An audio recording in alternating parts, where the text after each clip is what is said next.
Hello and welcome to Your Brain Lied, the podcast that helps you untangle the messy wiring in your head. I'm your host, and today we're diving into something really cool. The superpower you already have but probably aren't using to its full potential. It's not about pretending to be fearless or becoming some kind of superhuman. It's about getting really good at managing your own mind. And trust me, that's a superpower worth having. We've all been there, right? You're facing a big challenge, a tough conversation at work, a personal project you're terrified to start, or maybe even just trying to stick to a healthy eating plan. And the temptation is always there to put on a brave face, tell yourself you're totally fine, and just push through. That's what we're often told to do, isn't it? Fake it till you make it. Project confidence. Be strong. And sometimes that works, at least on the surface. But what happens when that faking becomes your default setting? When you're constantly suppressing your doubts, anxieties, and genuine feelings, you're building a house on sand, and eventually, it's going to crumble. Think about it like this.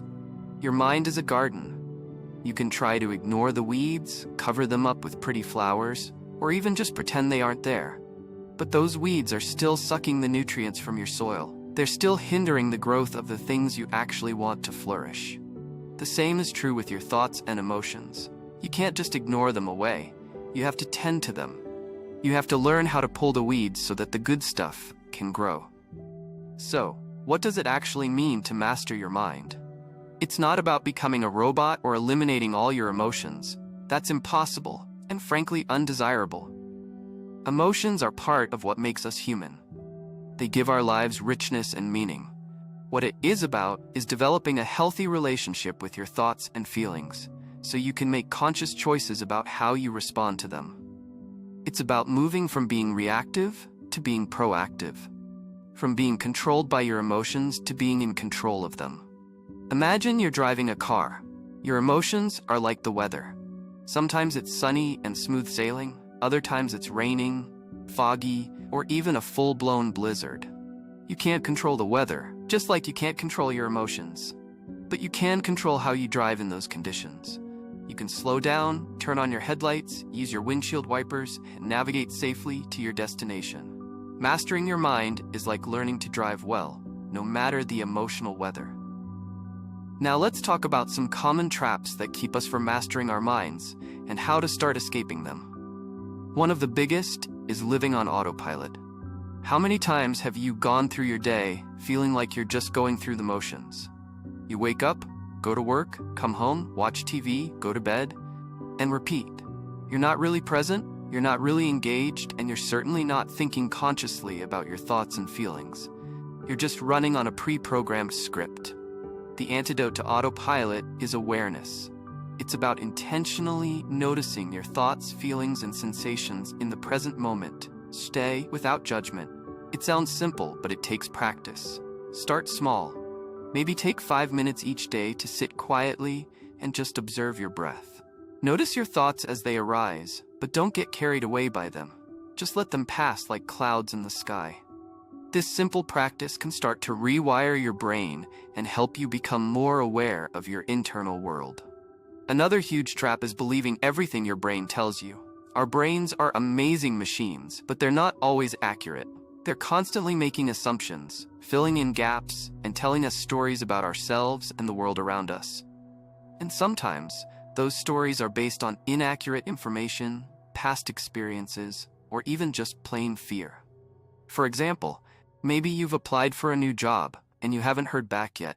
Your brain might start telling you a story. They didn't like me. I'm not good enough. I'll never get a better job. But is that story actually true? Or is it just your brain's way of protecting you from potential disappointment? Question your thoughts. Ask yourself, is there any evidence to support this thought? Is there another way to look at this situation? Often you'll find that your brain is just making stuff up. Let's talk about emotional traps now. One that trips a lot of people up is the idea that you should always be positive. Toxic positivity is a real thing. The pressure to always be happy, to always look on the bright side, can actually be incredibly damaging. It invalidates your genuine feelings, prevents you from processing difficult emotions, and ultimately makes you feel even worse. It's okay to feel sad, angry, frustrated, or scared. These are all normal human emotions, and they serve a purpose.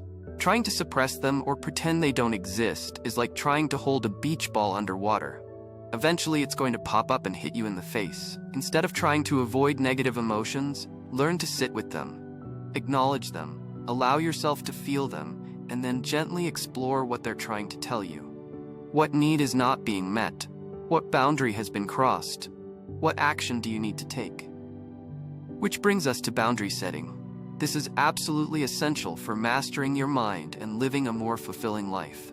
Boundaries are simply the limits you set for yourself and others about what you're willing to accept in your relationships, at work, and in your life in general. They're not about being selfish or controlling. They're about protecting your energy, your time, and your mental and emotional well-being. Think of your energy like a bank account. Every time you say yes to something you don't really want to do, every time you let someone disrespect your boundaries, every time you drain yourself trying to please others, you're making a withdrawal from that account. If you keep making withdrawals without making deposits, you're going to end up overdrawn. Learning to say no, to assert your needs, and to protect your boundaries is like making deposits into your energy account. It allows you to live a more sustainable and fulfilling life. And then there's self-honesty. This is probably the most challenging but also the most rewarding aspect of mastering your mind. It's about being brutally honest with yourself about your strengths, your weaknesses, your motivations, and your behavior. It's about admitting when you're wrong, acknowledging your mistakes, and taking responsibility for your actions. This can be really uncomfortable, especially when you're confronted with aspects of yourself that you don't like. But it's essential for growth. You can't change what you don't acknowledge. Self-honesty allows you to identify your patterns, understand your triggers, and make conscious choices about how you want to live your life. It's like holding up a mirror to yourself and seeing yourself clearly, warts and all. And then, instead of turning away in shame, embracing yourself with compassion and committing to growth. Now, you might be thinking, okay, this all sounds great, but how does this actually make me unstoppable or intimidating? Well, think about it this way. When you're truly in control of your mind, when you're not being controlled by your fears, your insecurities, or your limiting beliefs, you become incredibly powerful. You're no longer afraid to take risks, to speak your truth, or to pursue your goals with unwavering determination. You exude a quiet confidence that comes from knowing yourself deeply and accepting yourself fully. And that kind of confidence is incredibly attractive and, yes, sometimes intimidating to those who haven't done the work. It's not about being arrogant or aggressive.